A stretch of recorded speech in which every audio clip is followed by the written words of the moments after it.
માંડવીના તડકેશ્વર વિસ્તારમાં પાણીની ટાંકી ધરાશાયી થવાને મામલે ગાંધીનગરમાં કેબિનેટ બેઠકમાં ચર્ચા કરવામાં આવી હતી।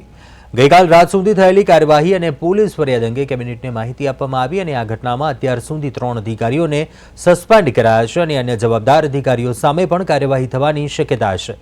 રૂપિયા 95 લાખની કિંમતની આ પાણીની ટાંકી 34 ગામોમાં પાણી પહોંચાડવા માટે બનાવાઈ હતી, પરંતુ ટેસ્ટિંગ દરમિયાન જ તૂટી પડી।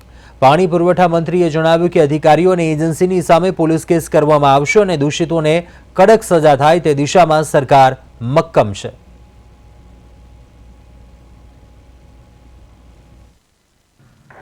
આમાં ગાય પગલા સુધારણા યોજના એ તડકેશ્વર ખાતે ટાંકીનું કામગીરી ચાલી રહી હતી।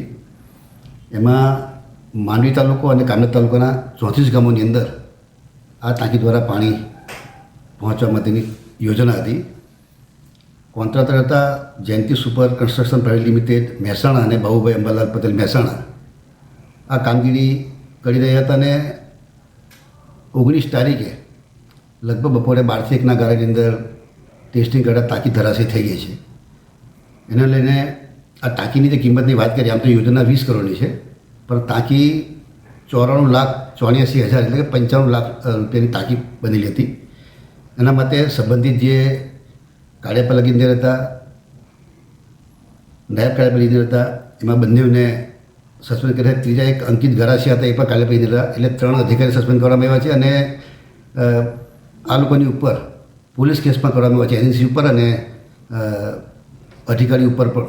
એમાં એજન્સીના લોકોની ધરપકડ થઈ છે, અધિકારીઓની ધરપકડ થઈ નથી, એના ઘરે ગયા પરંતુ એ નહોતા।